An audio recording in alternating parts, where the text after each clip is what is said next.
to go back even further. But the uncertainties increase as you go back in time. Thank you very much. Thank you. Our next question is from Rachel Ramirez with CNN. Hey, everyone. Thanks for doing this. Administrator Nelson mentioned the fires in Hawaii, and, the death toll is climbing each day, so this isn't going away anytime soon in the news cycle. So I was wondering if we could touch on that a bit more in the context of the global climate records that you all just laid out. And I'm curious if NOAA or NASA is gathering more data in terms of kind of establishing that climate change connection with the fires, and are there any scientific initiatives also being affected by the fires on the ground in Maui right now?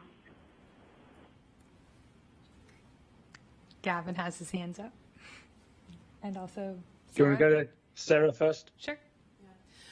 So this will be heavily studied. There will be a lot of research that comes out of both NOAA as well as our sister agency and Department of Commerce, NIST, who studies the wildfires and the effects of these things, in understanding specifically what caused this and the events that we've seen.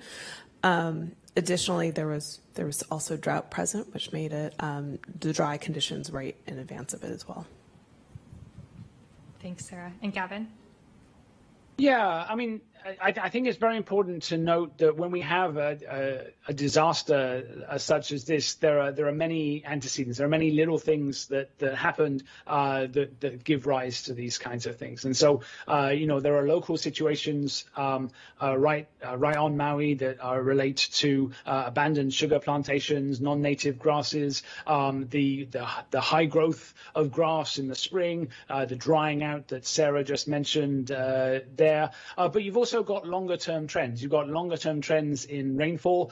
So storm tracks have been moving north with climate change. Hawaii has been getting, in general, less rainfall decade by decade. And so there are long-term effects that are contributing, but then there are going to be local and very specific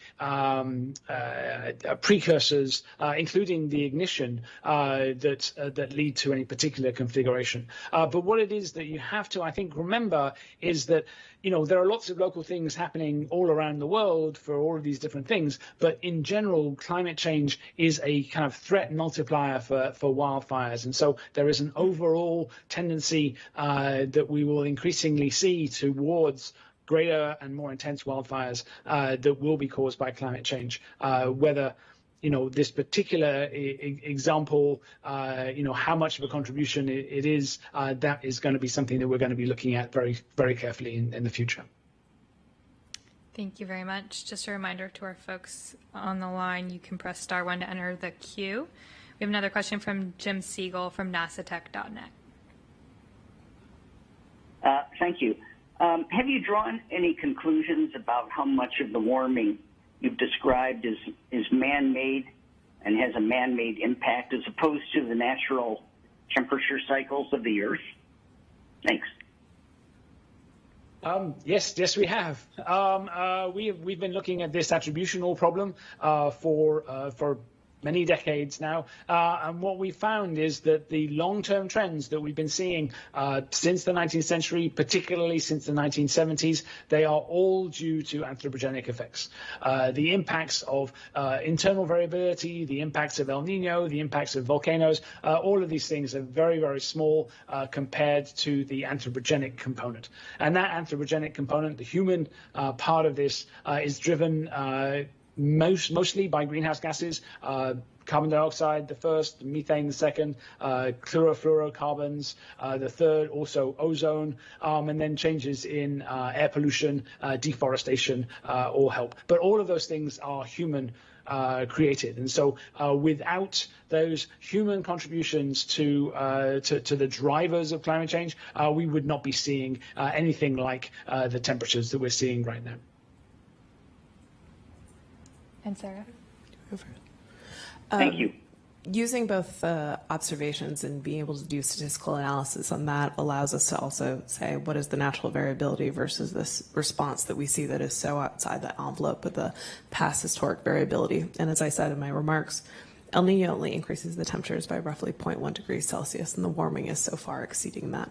We also have models which are really critical for us to understand natural variability and the forced response that we see to human emissions into the atmosphere. And that too, in recent decades, the temperatures that we are now experiencing, you can only get those temperatures if you include those greenhouse gas emissions into the atmosphere and the land use change that we have created on Earth. And so as a result, you only get the temperatures that we have right now, this enhanced warming, this value that is so far exceeding what our natural climate would be. So we are in a different climate state as a result right now.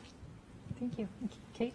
Yeah, and just building on what both Sarah and Gavin said, as scientists, we're continually looking at what's happening on the Earth and what's causing those changes. And we use multiple lines of evidence, is what we refer to it in science. So different ways of observing the Earth.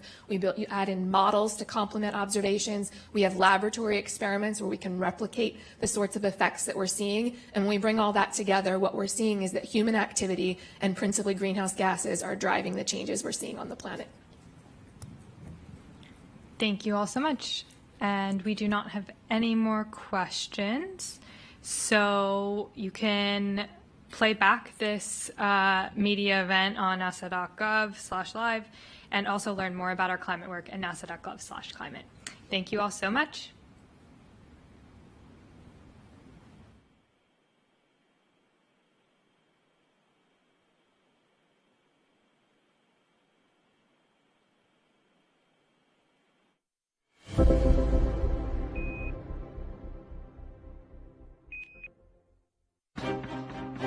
Why does climate change matter?